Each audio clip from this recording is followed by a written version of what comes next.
the first thing I want to ask you is just to tell me a little bit about yourself and about kind of like your story, how you got to where you are right now. Yes.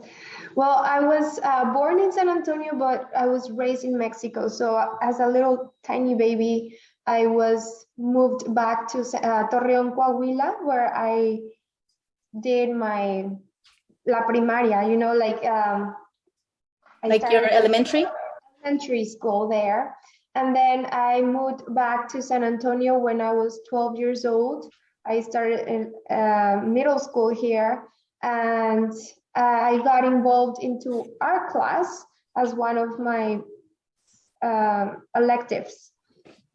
I was very artsy since I can remember. Like I always choose to say since I was 10, I was painting, but I know way before then I was creating art because my grandpa had in his office my kindergarten art pieces framed, and he was along with my grandma big influence. My grandma is very creative, and my grandpa was and is like a traveler, an adventurous person. So he will always frame my artwork and show me different things about around the world. My Aunt Sophia was, it's my mom's sister. She studied art. So even as a little tiny girl, I would be surrounded by very creative people, but not painters or artists in that way. Going back to when I was 12 years old, I got to get involved in my elective class. Before I moved here, I had terrible grades. I'm always being a very distracted person. Mm-hmm. I guess that's why art was a way for me to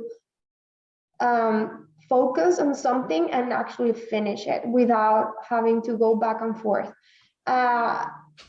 In my elective class, I noticed I was pretty good. I was enjoying it. And my teachers were always very nice to me to say, hey, you're doing really good. This is like naturally very, interesting what you do. You change the colors. Why do you change the colors every time you paint? And I was like, because it's boring. Right. Like, something to me at the time that looked the same was so boring. I was like, if that's the point, just take a picture. I want to paint things like I wish I could see them. And then I got into my teenage years and I didn't speak any English. So for that reason, I was a little bullied in school, and also because I didn't have money. So I will go on my clothing and the kids will make fun of my clothing. I will be in the office a lot of the time because the things I will wear it didn't go with the rules in school.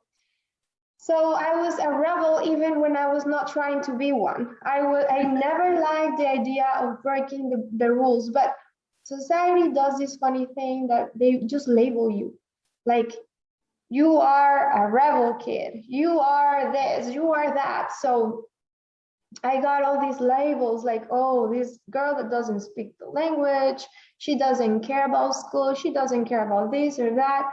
And I was overwhelmed by how ugly the perspective from my surroundings was of me, So I was like, without it really like making a huge plan, I just decided I have to become somebody else. Like, I do not like the person they perceive me to be.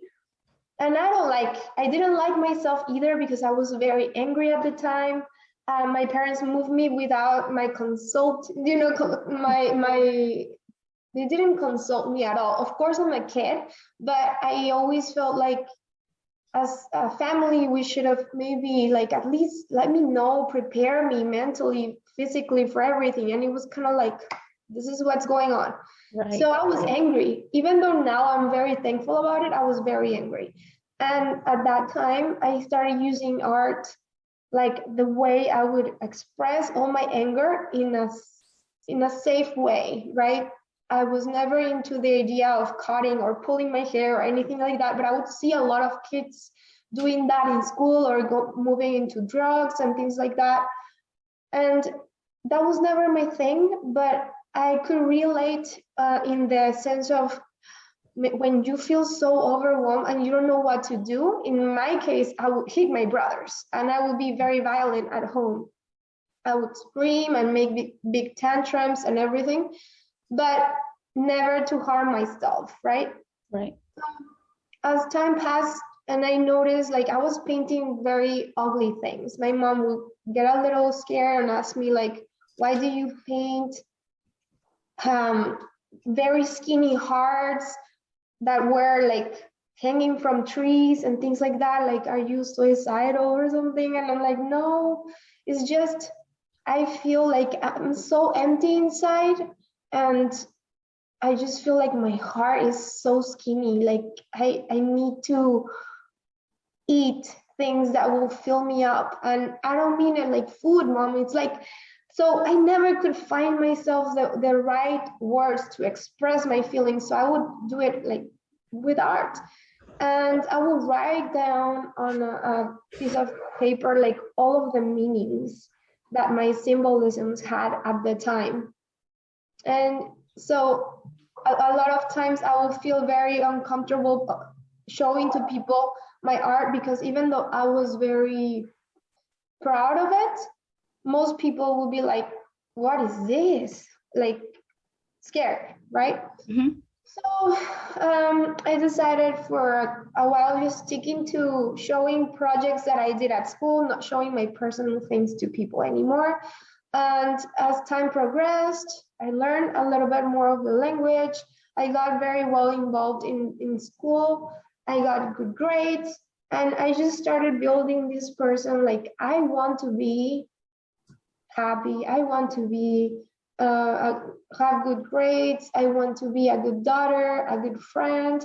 And so I started building this character that not necessarily I felt like I was at the time, but I was working towards to become it. So I didn't want to be shy. I was very shy. So I would pretend like I would see my life like a movie. And I was this character that I invented and I had to act. And the camera was rolling. So it was a role I was playing until one day it naturally felt like, oh, I am that person. I don't have to pretend. I'm not uncomfortable anymore in these shoes, you know. I'm not uncomfortable on the fact that I didn't have money.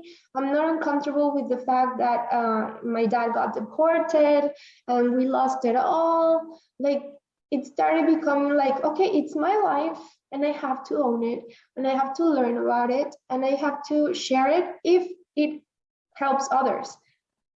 Not so much into the egocentric part of, oh, I want you to know about my life, because at the same time it's always uncomfortable because it's not only my life I'm sharing my family and the people I love the most. So it's never like my cup of tea, but I do it because I know so many people out there need to hear of it. Sometimes like, oh, I was that uncomfortable kid. Oh, I did ugly things as artwork just as a manner of expressing. Oh, I had anxiety, I had depression, you know, different things that I'm like, me too. But people sometimes are like, how do you do it? You're always happy. You're always this, you're always full of energy. And I'm like, no, you don't see me 24/7. You only see me during showtime. Right. Prepare for every event I go, I prepare. I'm like, I'm gonna give people the best side of me. I get home and sometimes I'm like, oh, this was so exciting and I'm still full of energy, or sometimes I'm drained, not because I didn't like it, just because it's tiring. So that's kind of like a very brief of everything. Maybe I already touched some things that you were gonna ask, but you can just grab whatever. Yeah. Yeah, you and I love your story, and it's weird because I feel like your story relates to a lot of people. But a lot of people don't have that purpose or don't have the ability to focus like you did. So I feel like sharing your story can help a lot of, younger kids in middle school, high school that may be going through similar things or just having that, not knowing who they are or wanting to be someone else.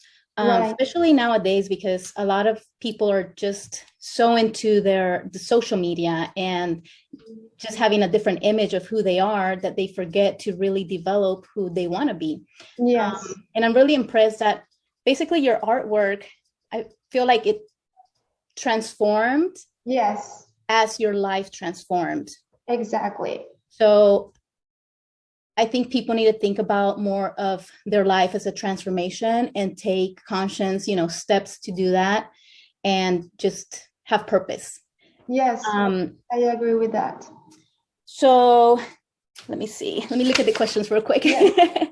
Because we touched base on tell us about your journey. Okay, tell us about your journey here in San Antonio as an artist. I know that being a full-time artist can be very challenging, not being like in a corporate setting or anything like that.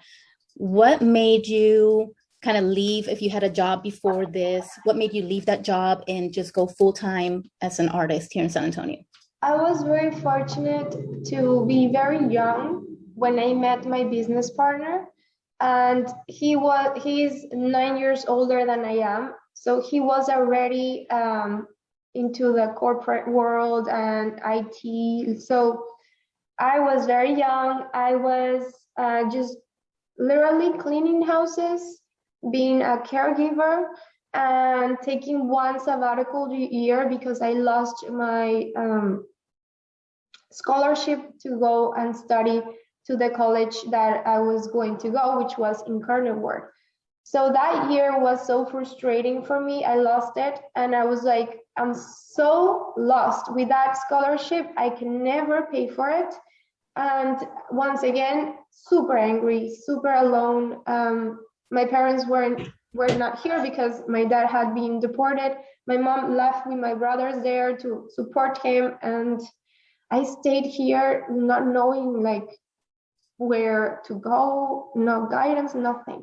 So during that time, I was taking care of two elderlies. One of them was blind, and the other one, his wife, Fran, she was in a wheelchair. And so I was working as a hostess. So I had three different jobs. And I met Carlos, and Carlos was looking for like he still works at the corporate level and everything, but he wanted to have his own company, his own job. At that time, he was looking for different friends and a brother, and just trying to see like, what can I do? Where can I invest my money? And then one day he was like, well, your art is really good, like, why didn't I think so? Like, would you like to do this as a full-time? What were you going to study? Like, what was your plan? I had no plan, but he's very good with plans. So he was like, well, here, let's sit down and let's see how I can work with you and how we can make this happen. He didn't believe too much on the monetary aspect of the art because he wasn't involved in that world. And I didn't either. I mean, I never thought I could be a successful painter. I was going to study as a graphic designer because that was the closest thing I could think to creating art. Right. And so that's what I was going to do. He said, well, since you're taking the time off, let's just get involved in all the shows and things. And I'll help you with like the picking up of the tables and bringing your stuff so you don't have to do it yourself. I'll invest, but you have to deal with the creating and getting, to figure out where to show, because I have no idea. But I'll help you with all of the behind things that are so difficult for most creative people. So I started just finding out different shows. We started doing that, and then he took some of my paintings to a store of his friends without asking me. He sold them, and then he came to me and he was like, well, I sold this in a vintage store, so I guess there's people that want to do it, because I went to several shows and I wouldn't sell. I didn't know what to price them, and I wasn't sad because I was like, this is just me trying, but nothing's gonna Right. work out. I was a very negative person. Never really believed in myself at all. And so he sold it and he was like, see, I mean, money, and he's all about that. Like, he's like, if there's money here, now we gotta continue. So we started getting more involved and making more artwork, and then it got to the point where people started asking me for different concepts. I understood what custom made was. I had no idea. And I started doing what people's ideas came to mind. And that, along with me filming myself with time-lapse videos, and just putting them out there, painting in an apartment, like I didn't have anything. I didn't even have tables to display my artwork. I would put them in the parks on the floor, in the grass, and kids would jump in them and everything because they didn't see it. Mm-hmm. So it took maybe 2 years from being at the park with no tables, with nothing, to building the plan, which that was very helpful to have Carlos saying, okay, you are making the art, people are liking it, and then what do I have to concentrate to make this display look better and make you look a little bit more professional? Okay, cool. So there we go, and maybe in the next 4 years, the CEO of the zoo found me through one of the videos, and he invited me to be at the zoo, start selling there. A lot of people go to the zoo, so I started doing that every weekend, and that's how a lot of people started noticing me.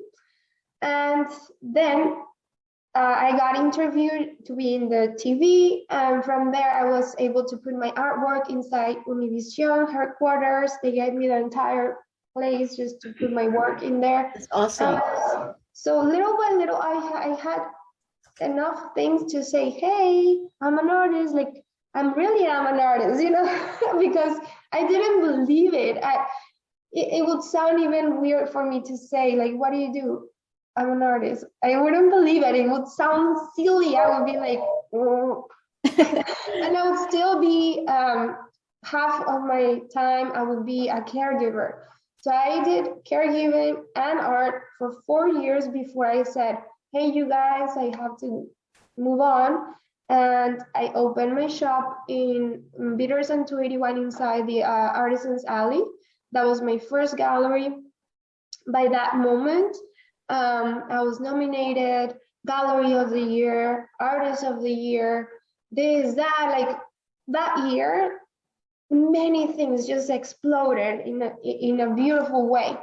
What year was that? That was probably 2017 or 16, no, 2016, I think. And that year was booming, right? And I think that was your breakthrough year, basically. I think so, because I had great things, and I'm sure I'm forgetting other things that were important in the career path, but these are the ones I can remember that are most significant to me. And the opening of the gallery was, for me as an artist, like, you're for real, like this is your life, and you don't have to be cleaning houses anymore. Not that it's bad, it's just not what I wanted to do. And to be able to paint and to have my space and have people come and be like, wow, this is what you do, it was incredible. So it affirmed to me like what I needed. Hey, you've been doing this, you've been working so hard, it's paying off, now you have to believe it. What else do you need, right? Like, I was still like not believing it. I was working so much. I put aside my life, basically, like my personal life, in the sense of I wouldn't see my parents, I wouldn't go visit them very much. I wouldn't see my friends much. They will have to come to the gallery and I'll be painting and they will talk to me, and that's basically it. Sometimes I will go to a party here or there, but it was all work related, like galas and non-profit shows and all kinds of things, but not personal time at Gotcha. all. Mm-hmm. So I love that you're describing is basically a process, you know, Mm-hmm. and within the process, your process, even though you kind of lacked self-belief, you know, the process just, you kept going, you know, despite your doubts and all that. So that got you to the point where you are right now. What we see right now is a successful artist in San Antonio, who is a full-time artist. And what people see, they don't see the whole entire process, all the planning, and Mm-hmm. also the resources. Like, people don't understand that it takes, like, you're always going to need help. You know, you're always Yes. going to need help from the community, from your peers. It's okay to ask for help. It's okay to, you know, maybe go into things not knowing what you're doing and then figuring Yes. out from there. Yeah, that's something I noticed I did for the longest time. People would say, "Can you make this? Can you do this or that?" And I would say yes. And I had no idea. I would just say Right. yes. And something deep down, even though I had a lot of doubts, something deep down told me, well, how difficult can it be? Like, you know, and then I would be in it and I would be like, oh my God, it was difficult. But look, I did it. So Yeah, and it came out great. I mean, it's great. So that would make me feel like, oh my God, I just have to keep doing that.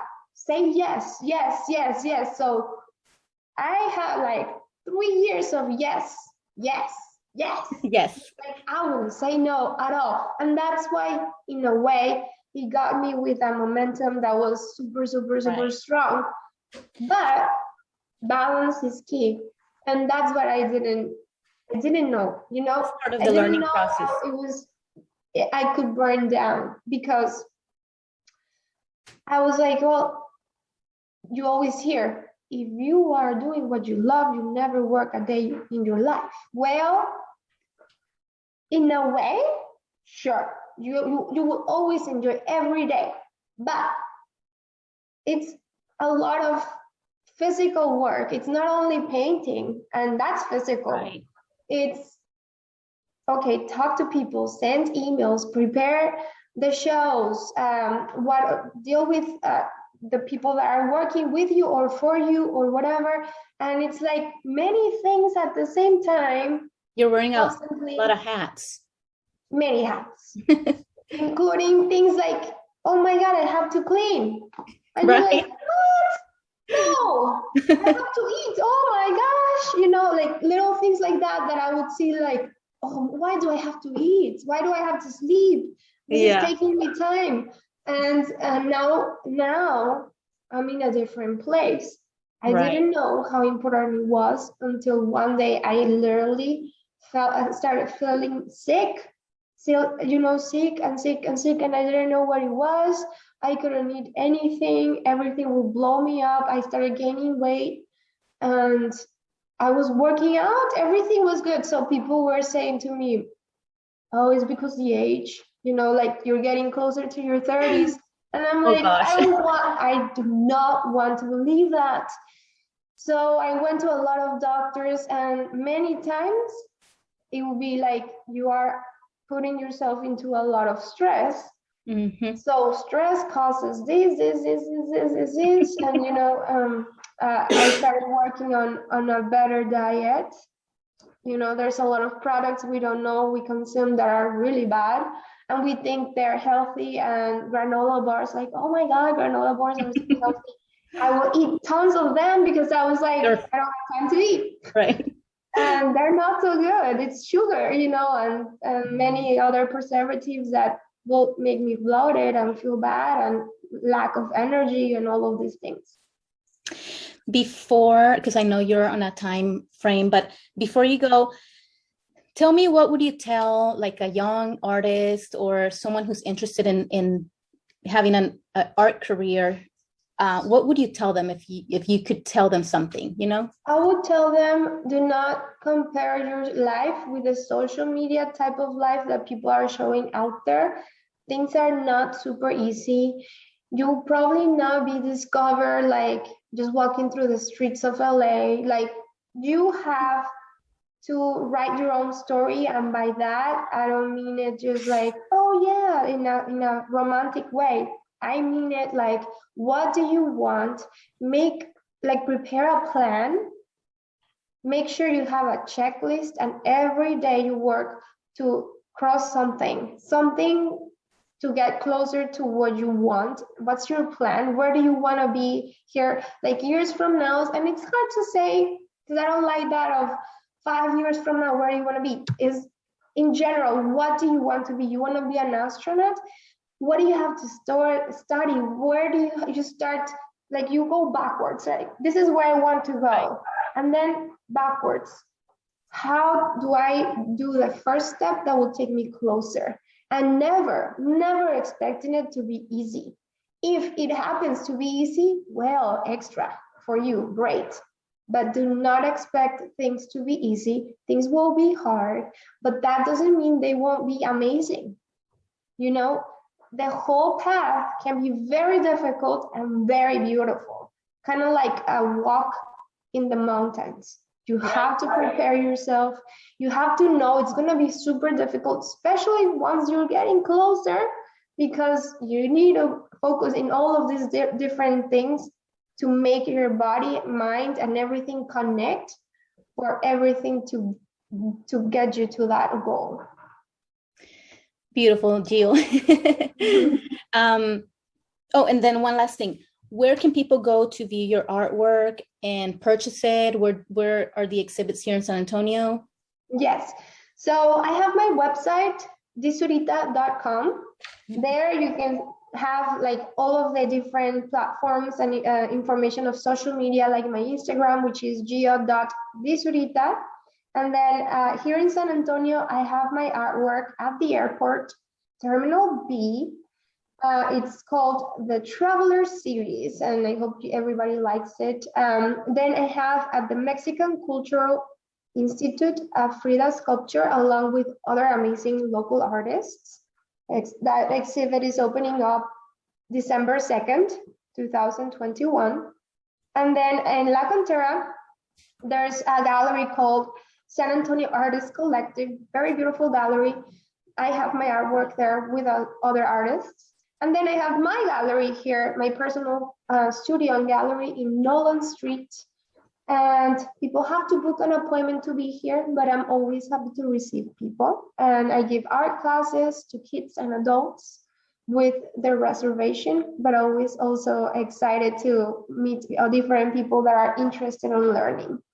Yes, and my daughter's really happy to be in your class.